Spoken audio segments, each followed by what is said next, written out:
পুরনো জন্ম সার্টিফিকেট থেকে নতুনভাবে জন্ম সার্টিফিকেট কীভাবে করবেন।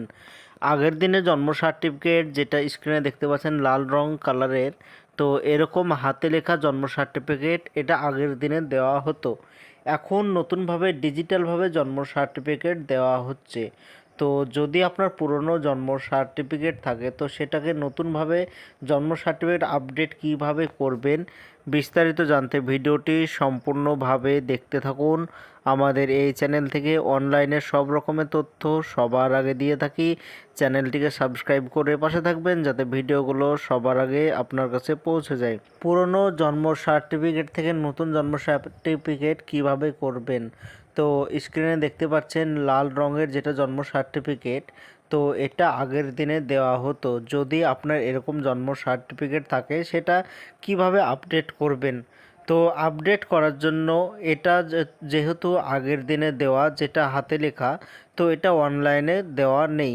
তো এই জন্ম সার্টিফিকেটের নিচের দিকে দেখবেন যে যেখান থেকে ভেরিফাই করা হচ্ছে সিল সিগনেচার যেখান থেকে করা হয়েছে সেই অফিসে গিয়ে আপনাকে আপডেট করতে হবে।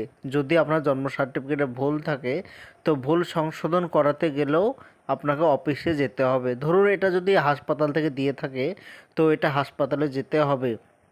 যদি পঞ্চায়েত থেকে দেওয়া হয় তো পঞ্চায়েত অফিসে যেতে হবে। পঞ্চায়েত অফিসে যাওয়ার পর সে অফিসারদেরকে বলতে হবে যে আমার এটা আপডেট করাতে চাই, অথবা নাম ভুল আছে নাম কারেকশান করাতে চাই। যদি নাম ভুল কারেকশান বা সংশোধন করিয়ে দেয় তাহলে নতুনভাবে আপডেট করিয়ে দেবে। আর যদি পুরনো থাকে কোনো কিছু ভুল না থাকে সেটা আপডেট করাতে চাই বললে নতুনভাবে আপডেট ডিজিটালভাবে করিয়ে দেবে। আর পুরনো জন্ম সার্টিফিকেট যদি আপনার লাল কালারের হাতের লেখা থাকে তাহলে সেটা যদি কোনো রকম ভুল না থাকে তাহলে ডিজিটাল করবার কোনো দরকার নেই। যেটা আগে সরকারিভাবে দেওয়া হয়েছিল সেটা থাকলেই যথেষ্ট, নতুনভাবে আপডেট করাতে হবে না। আর যদি কোনো রকম ভুল থাকে তো ভুল সংশোধন করতে গেলে অটোমেটিক নতুনভাবে আপডেট করিয়ে দেবে, নতুনভাবে জন্ম সার্টিফিকেট দিয়ে দেবে যদি ভুল সংশোধন করাতে চান।